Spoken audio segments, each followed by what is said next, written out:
Hello and welcome to the video version of my journal. I'm Stephanie Rivers. Now here's another reason why you should pack little to nothing on your next airline trip. Because if your plane crash lands and you survive, chances are you won't be reimbursed for your loss. That's what survivors of U.S. Air Flight 1549 found out after their plane crash landed into the Hudson last January. The plane that took off from New York's LaGuardia Airport suffered engine failure after a bird struck the engine, so the pilot had to emergency land in the Hudson. Everybody survived, but all their luggage and carry-on items such as laptops, clothes, and other valuables were left behind because in an emergency, that's what you have to do.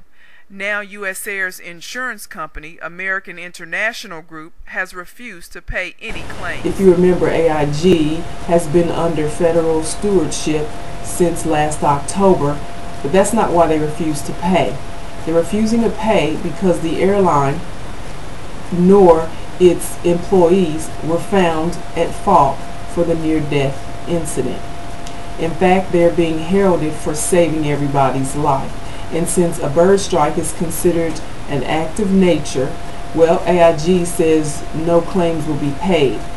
Now, a few weeks after the incident, out of the goodness of their heart, I guess you could say, U.S. Air executives paid everybody on board a $5,000 cash payout to cover their immediate expenses.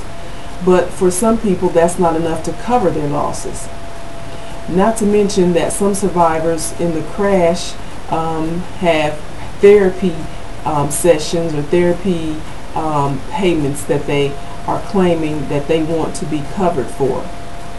But AIG is telling them to go ahead and pay for their own therapy with a slim chance that they will be reimbursed in the future.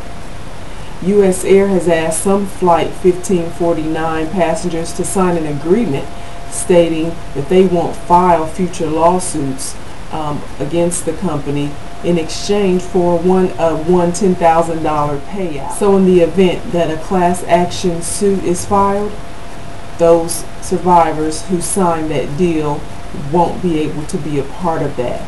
But no class action suit has been filed as of yet.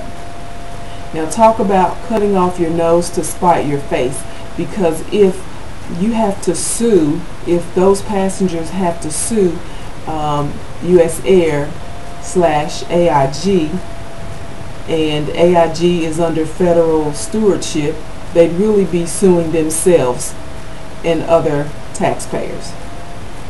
So the next time you fly, you might want to pack light, as in pack anything you can get into a fanny pack and then call it a day. And then pray that you survive a crash landing, God forbid.